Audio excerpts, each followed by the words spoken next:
মহানবীর ব্যঙ্গচিত্র নিয়ে মুসলমানদের অনুভূতি অনুধাবন করছি বলছেন ম্যাক্রো। কাবুল সরকার যেন ভারতকে পাকিস্তান বিরোধী অভিযান চালাতে না দেয় বলছেন ইমরান খান। বিজয় নিশ্চিতে শেষ মুহূর্তের প্রচারে ডোনাল্ড ট্রাম্প। এরদোগানের ঘনিষ্ঠ দুই সহযোগী করোনায় আক্রান্ত। ব্যাগ গুছিয়ে ফিরে যাওয়ার সময় হয়েছে ট্রাম্পের বলছেন বাইডেন।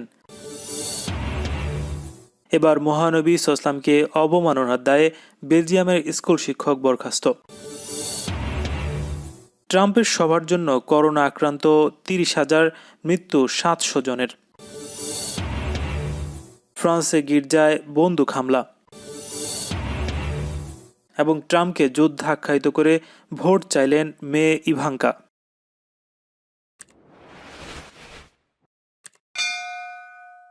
ফ্রান্সে মহানবী সাল্লাল্লাহু ব্যঙ্গচিত্র প্রকাশ অব্যাহত রাখার ঘোষণা দিয়ে মুসলিম বিশ্বে তীব্র প্রতিক্রিয়ার মুখে এবার দৃশ্যত-সুর নরম করেছেন ফরাসি প্রেসিডেন্ট ইমানুয়েল ম্যাক্রো। তিনি বলেছেন, মহানবী সাল্লাল্লাহু অবমাননা করে কার্টুন প্রকাশে মুসলমানদের অনুভূতি কেমন হতে পারে সেটি তিনি বুঝতে পারছেন।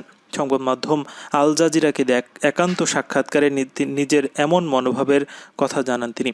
আল জাজিরার আরবি সংস্করণে শনিবার সাক্ষাৎকারটি সম্প্রচার করা হয়। ফরাসি প্রেসিডেন্ট বলেন, ব্যঙ্গচিত্র প্রদর্শন করা ফ্রান্সের কোনো সরকারি প্রকল্প বা উদ্যোগ ছিল না। এটি ছিল একটি বেসরকারি স্বাধীন ও স্বতন্ত্র সংবাদপত্রের কাজ। পত্রিকাগুলো সরকারের অনুগত নয়। কার্টুন একে রাসূলুল্লাহ সাল্লাল্লাহু অবমাননা করায় মুসলমানদের অনুভূতি কেমন হতে পারে তা আমি বুঝতে পারি। তাদের অনুভূতিকে আমি শ্রদ্ধা করি। তবে এই মুহূর্তে আমার ভূমিকা কি সেটা অবশ্যই আপনাকে বুঝতে হবে। ইমানুয়েল ম্যাক্রো বলেন, এখন দুইটি জিনিস করতে হবে, শান্তি প্রচার করা এবং এই অধিকারগুলো রক্ষা করা। আমি সবসময় আমার দেশে কথা বলার, লেখার, চিন্তাভাবনা করার ও ছবি আঁকার স্বাধীনতা রক্ষা করব। তবে মহানবী সাল্লাল্লাহু কার্টুন আঁকাকে সমর্থন করেন না বলেও দাবি করেন ম্যাক্রো। ফরাসি প্রেসিডেন্ট বলেন, তার সরকার এই ব্যঙ্গচিত্র আঁকাকে সমর্থন করবে না বলে জোর দিয়েছিল। তবে তার কথাগুলো বিকৃতভাবে উপস্থাপিত হয়, মানুষ মনে করেছে তিনি এসব কর্মকাণ্ড সমর্থন করেন। ইমানুয়েল ম্যাক্রো বলেন, তিনি উগ্রপন্থী ইসলামের বিরুদ্ধে লড়াইয়ের চেষ্টা করছেন, যা সব মানুষ, বিশেষ করে মুসলমানদের জন্য হুমকি।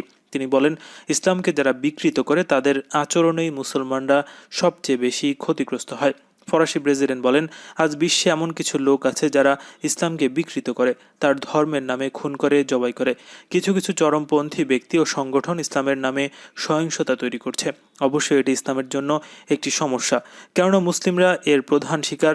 সন্ত্রাসবাদের শিকার ব্যক্তিদের 80% বেশি মুসলিম। এটি আমাদের সবার জন্যই সমস্যা। পাকিস্তানের প্রধানমন্ত্রী ইমরান খান বলেছেন, আফগানিস্তানের ভবিষ্যতে সরকার যেন সে দেশ থেকে ভারতকে পাকিস্তান বিরোধী হামলা চালানোর অনুমতি না দেয়। তিনি গত শনিবার এশপিগেল ম্যাগাজিনকে এক সাক্ষাৎকারে কাবুলের প্রতি এই আহ্বান জানান। ইমরান খান বলেন, তিনি সম্প্রতি আফগানিস্তানের হেজবে ইসলামী দলের নেতা গুলবুদ্দিন হেকমিয়াতিয়ার এবং জাতীয় শান্তি বিষয়ক উচ্চ পরিষদের প্রধান আবদুল্লাহর সঙ্গে সাক্ষাৎ করেছেন। এসব সাক্ষাতে তিনি আফগান নেতাদের বলেছেন, আফগানিস্তানে আমাদের বিশেষ কোনো স্বার্থ নেই। আমরা শুধু চাই কাবুলের ভবিষ্যৎ সরকার যেন ভারতকে পাকিস্তান বিরোধী অভিযান চালানোর ক্ষেত্রে আফগানিস্তানের ভূমিকা ব্যবহার করতে না দেয়। গত 2 দশকে আফগান সরকারের অন্যতম ঘনিষ্ঠ পৃষ্ঠপোষক হিসেবে কাজ করছে ভারত। কাশ্মীর নিয়ে নয়াদিল্লির সঙ্গে ইসলামাবাদের মতবিরোধ থাকায় আফগানিস্তানে ভারতের উপস্থিতিকে নিজের জাতীয় নিরাপত্তার জন্য বিপজ্জনক মনে করে পাকিস্তান। যদিও কাবুল সবসময় বলে আসছে, ভারত আফগানিস্তান থেকে পাকিস্তান বিরোধী কোনো তৎপরতা চালাচ্ছে না। সম্প্রতি গুলবুদ্দিন হেকমিয়াতিয়ার পাকিস্তান সফরে গেলে তাকে আফগানিস্তানের সাবেক প্রধানমন্ত্রী হিসেবে রাষ্ট্রীয় সংবর্ধনা দেন। তিনি পাক প্রধানমন্ত্রী ও পররাষ্ট্রমন্ত্রীর সঙ্গে সাক্ষাৎ করেন এবং ইসলামাবাদে পাকিস্তানের পুলিশ একাডেমিতে ভাষণ দেন। সব সমীকরণ উল্টে দিয়ে গতবারের মতো এবারও চমক দিতে চাইছেন মার্কিন প্রেসিডেন্ট ডোনাল্ড ট্রাম্প। 3 নভেম্বর চূড়ান্ত বিজয় ছিনিয়ে নিতে শেষ মুহূর্তের প্রচারে এখন তাই মরিয়া ট্রাম্প শিবির।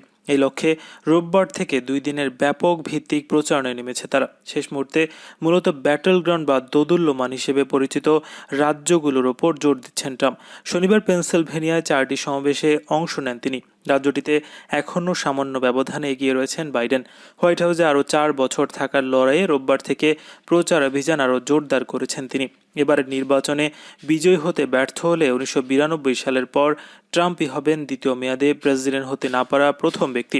এর আগে 1992 সালে সাবেক প্রেসিডেন্ট সিনিয়র বুশের ক্ষেত্রে এমনটি ঘটেছিল। নির্বাচনী প্রচারে করোনা মোকাবিলায় ট্রাম্প প্রশাসনের ব্যর্থতার খতিয়ান তুলে ধরছেন ডেমোক্রেটিক প্রার্থী জো বাইডেন। রোববার পেনসিলভেনিয়ায় প্রচারে অংশ নেওয়ার কথা রয়েছে তার।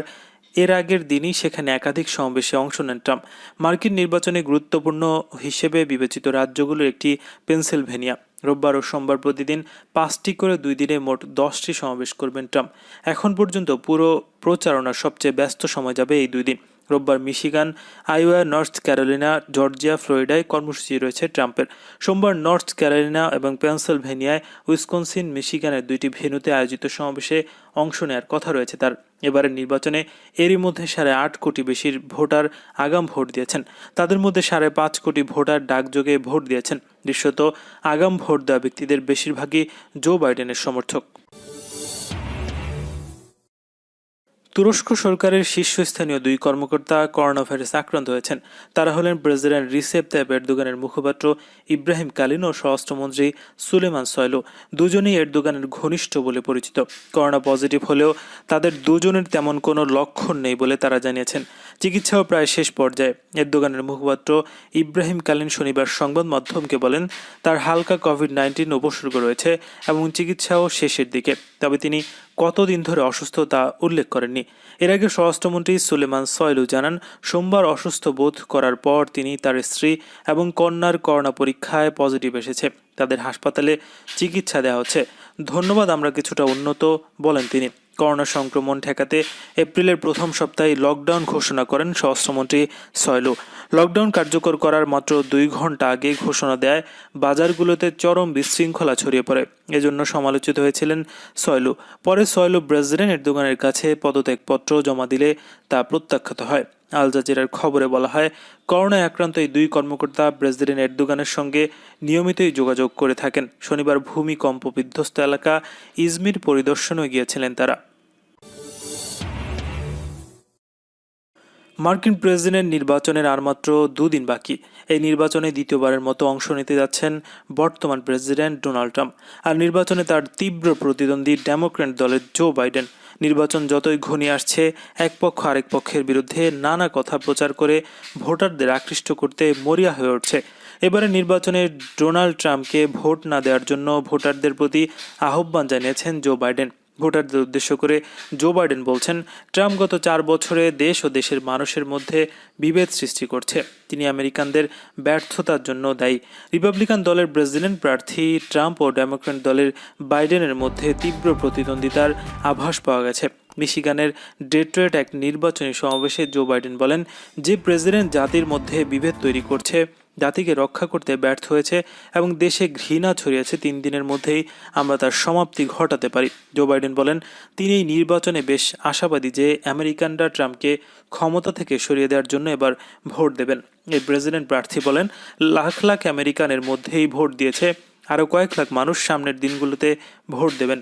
তিনি বলেন, আপনাদের জন্য আমার একটি সহজ বার্তা হচ্ছে, এই দেশের শক্তি পরিবর্তনের ক্ষমতা আপনাদের হাতে। ডোনাল্ড ট্রাম্প কীভাবে চেষ্টা করছেন সে বিষয়ে আমি মাথা ঘামাই না। এই দেশের জনগণকে ভোট দেওয়া থেকে কেউ বিরত রাখতে পারবে না। এবার মহানবী হজরত মোহাম্মদ সাল্লামকে অবমাননার দায়ে বেলজিয়ামের রাজধানী ব্রাসেলসের একজন স্কুল শিক্ষককে সাময়িক বরখাস্ত করা হয়েছে। ঘটনাটি ঘটে ব্রাসেলসের মেলেনবিক স্টেটজিন এলাকার একটি স্কুলে। বিশ্বনবী সাল্লামকে নিয়ে ক্লাসে অবমাননাকর কার্টুন প্রদর্শন করেছিলেন ওই স্কুল শিক্ষক। ফ্রান্সে একই ধরনের ঘটনার জেরে এক শিক্ষকের শিরশ্ছেদের ঘটনায় বিশ্বব্যাপী সমালোচনার মধ্যে এমন কাণ্ড করায় শুক্রবার স্কুল কর্তৃপক্ষ তার বিরুদ্ধে শাস্তিমূলক ব্যবস্থা নেয়। প্রতিবেদনে বলা হয়েছে, ফরাসি ম্যাগাজিন শার্লি এবদোতে ইসলামের নবী সাল্লামের যেসব ব্যঙ্গাত্মক কার্টুন প্রকাশিত হয়েছিল, ওই শিক্ষক তার একটি নিয়ে 5ম ও 6ষ্ঠ শ্রেণীর শিক্ষার্থীদের দেখান। সেই সঙ্গে তিনি একই কাজ করে কিভাবে একজন ফরাসি স্কুল শিক্ষক নিহত হয়েছেন তার বর্ণনা দেন। পত্রিকাটি বেলজিয়ামের বরখাস্ত হওয়া স্কুল শিক্ষকের নাম প্রকাশ করেনি। তবে তিনি ক্লাসে অবমাননাকর কার্টুন প্রদর্শন করার পর 2 থেকে 3 জন স্কুল শিক্ষার্থীর অভিভাবক স্কুল কর্তৃপক্ষের কাছে এ ব্যাপারে লিখিত অভিযোগ জানান। এরপর থেকেই সাময়িক বরখাস্ত করা হয়। এখন স্কুলটিতে তার চাকরি থাকবে কিনা সে বিষয়ে সিদ্ধান্ত জানাবেন দেশটির আদালত।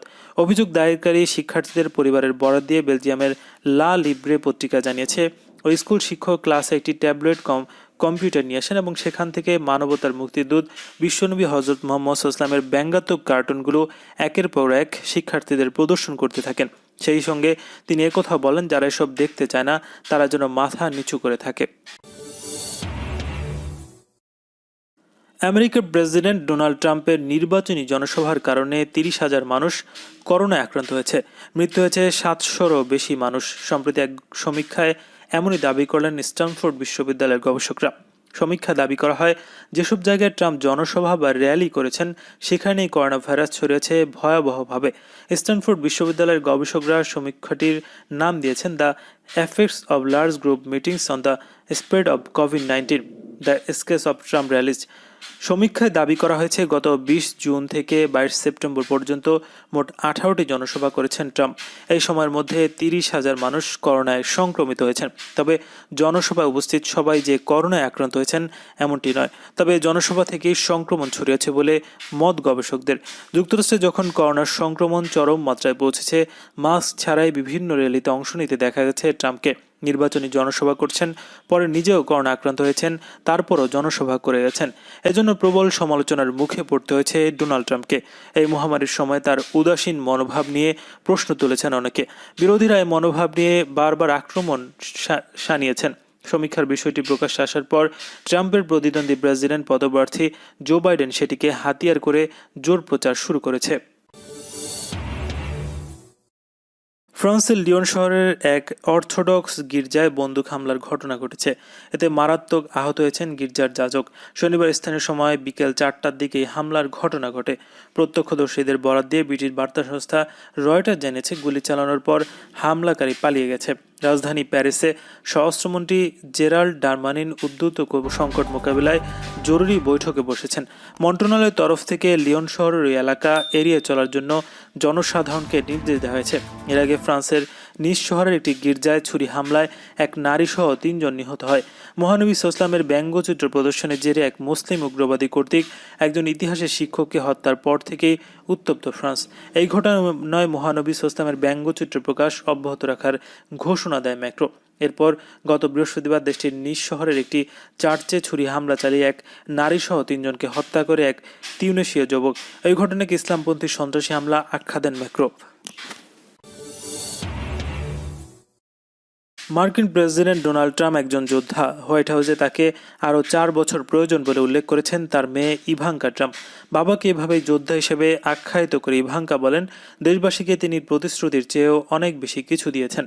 আগামী 3 নভেম্বর যুক্তরাষ্ট্রের প্রেসিডেন্ট নির্বাচন অনুষ্ঠিত হবে।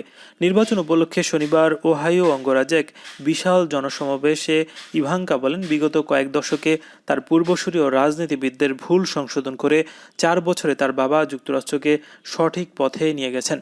ইভাঙ্কা বলেন, আগের যে কোনো সময়ের চেয়ে হোয়াইট হাউসের একজন যোদ্ধাকে ভীষণ প্রয়োজন। প্রতিটি দিন আমার বাবা আমাদের প্রত্যেকের জন্য কঠোর পরিশ্রম করছেন। তাই এখন আমাদের সময় এসেছে তার জন্য এবং দেশের ভবিষ্যতের জন্য লড়াই করা। এবারের মার্কিন প্রেসিডেন্ট নির্বাচনে রিপাবলিকান দলের হয়ে দ্বিতীয়বারের মতো প্রেসিডেন্ট প্রার্থী হিসেবে লড়াই করছেন ডোনাল্ড ট্রাম্প। তার সঙ্গে প্রতিদ্বন্দ্বিতা করছেন ডেমোক্র্যাট পার্টির জো বাইডেন। প্রেসিডেন্ট ডোনাল্ড ট্রাম্পের বড় মেয়ে ইভাঙ্কা হোয়াইট হাউসের একজন শীর্ষ উপদেষ্টা হিসেবে কাজ করছেন। নির্বাচন উপলক্ষে তিনি নারী, শিশু, তারুণ্য, চাকরি এবং বেকারত্বের মতো বিষয়গুলোকে কেন্দ্র করে প্রচারণা চালাচ্ছেন। নির্বাচনী সমাবেশে ইভাঙ্কা বলেন, 3 নভেম্বর আপনাদের সহায়তা, কণ্ঠস্বর এবং ভোটের মাধ্যমে আমরা আরেকটি ঐতিহাসিক জয় ছিনিয়ে আনব এবং যুক্তরাষ্ট্রকে পূর্বের যে কোনো সময়ের চাইতে শ্রেষ্ঠতর অবস্থানে নিয়ে যাব। সমাবেশে ইভাঙ্কাকে প্রেসিডেন্ট ট্রাম্পের সুপারস্টার কন্যা হিসেবে জনতার সামনে পরিচয় করিয়ে দেন সিনেটর রবার্ট পোর্টম্যান। ট্রাম্প কন্যা আরও বলেন, ধনীদের প্রশংসা করার জন্য ট্রাম্প ওয়াশিংটনে আসেননি। তিনি একটি কারণে এখানে এসেছেন, আর তা হলো যুক্তরাষ্ট্রকে পুনরায় শ্রেষ্ঠ অবস্থানে নিয়ে যাওয়া।